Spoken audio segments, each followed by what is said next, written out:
Hi everyone. Okay, so we're going to be doing comparative writing and I'm going to walk you through the structure. So let's go.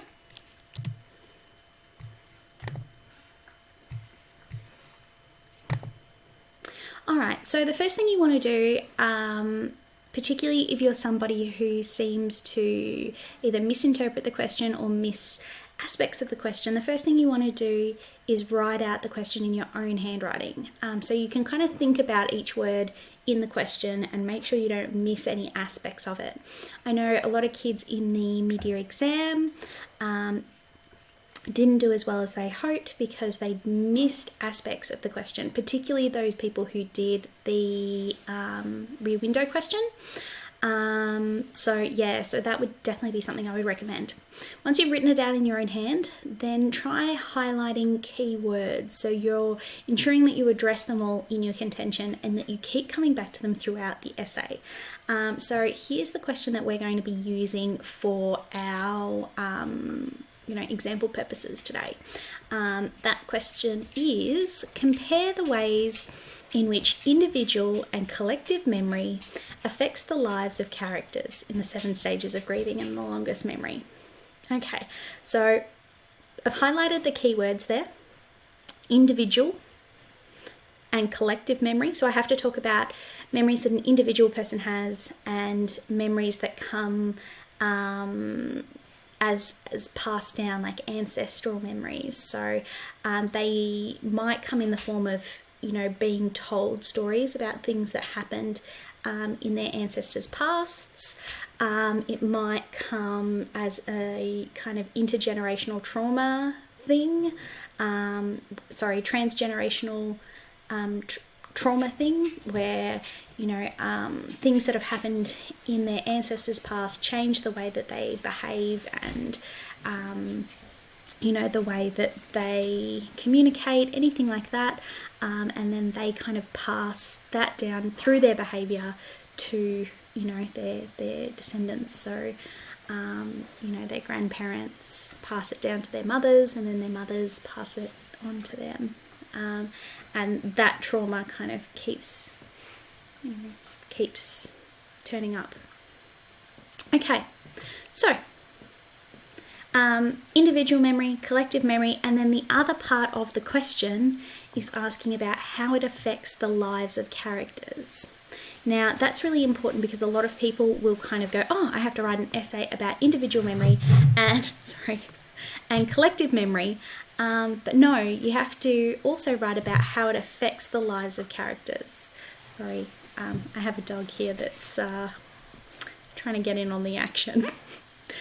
So it's actually asking me to address 3 things: individual memory, collective memory, how it affects the lives of characters. But that affects the lives of characters, that's the main part of the question.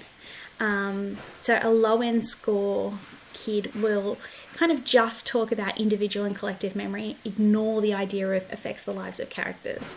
A kind of low mid-range will look at individual memory, collective memory, and then how it affects. But that affects the lives of characters should really be central to each paragraph. Okay, so let's have a look at what you do next. So assess the question.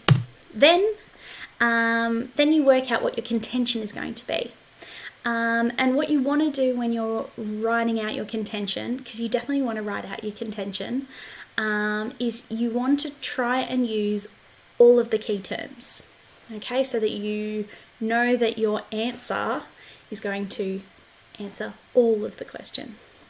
So my contention is 7 stages of grieving and the longest memory shows that a person can be restrained from moving forward due to their pasts and can experience suffering from collective memories of their ancestors through intergenerational trauma.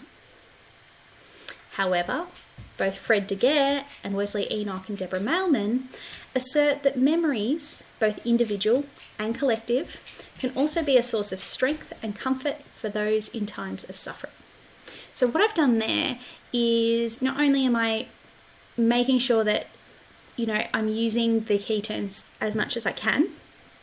But I'm also kind of presenting 3 ideas in answer to the question in my contention. And the reason why I've done that is so that once I get to the actual planning out my arguments, Molly, once I get out to planning my arguments, they're already kind of there for me in my contention. So the way that I'm kind of looking at it is I've presented the idea that people are restrained from moving forward because of their pasts, that they too can experience suffering from their collective memories.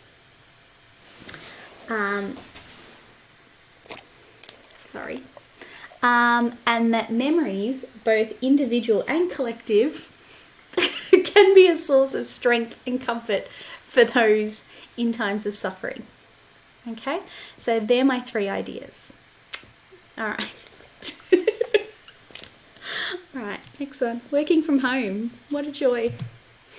All right, steps for comparison. So working out your ideas. So if you've structured your contention a bit like mine, it's kind of easy because you've already done the hard yards for yourself. And the other good thing is that it means that your arguments are going to be based around ideas rather than character-based. Okay, character-based essays they're okay, but they don't really give you an opportunity to look at the text in a more complex way, or I guess explore more than just say 3 characters from each text, which, as we know, there are so many really important minor characters in this text that it would be a real shame to only cover, say, Whitechapel, Lydia and Chapel. You really want to cover more characters than that in, your discussion of the longest memory. So yeah. The other things that you want to ensure with your ideas or your arguments is that you want to ensure that each of your arguments addresses part of the question, at least a part of it, if not all of the question.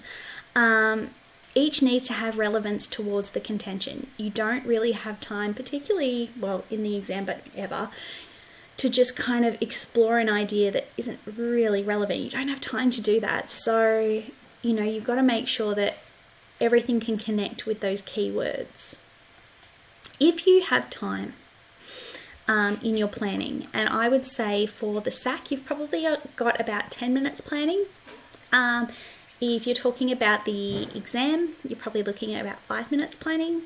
If you have time, it's really good to kind of just give yourself a bit of a list of evidence that you want to use to back up each of your arguments. Now, I'm not saying write out the whole thing, but you might be able to just kind of quickly make a little, brief little dot point note to remind yourself, which will make your life easier later. Okay. So my ideas. So I've got my contention there, and then I break up my ideas. So my ideas are: 1, people are restrained from moving forward in their lives due to the memories of their pasts. 2, people experience emotional suffering as a result of transgenerational trauma, which is fueled by collective memory. And then my 3rd is both collective and individual memories can be a source of strength and comfort. Okay, so I'm kind of looking at, being prevented from moving forward, which is obviously an effect. And then I've got the effect of emotional suffering as a result of intergenerational trauma. And then my 3rd paragraph is about both individual and collective memory, but it being a source of strength. So looking at it from the opposite perspective, which is often a good thing to do, is to kind of, in your 3rd paragraph, to kind of turn, the idea on its head and see if there's another kind of aspect that you could look at. So, my first 2 paragraphs are all about the negative effects of memories, but I'm also going to talk about the positive effects of memories too. Okay, don't worry, Molly's still here. She's listening. She's paying attention. All right.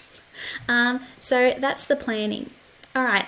In my next video, I'm going to talk about intros. See you there.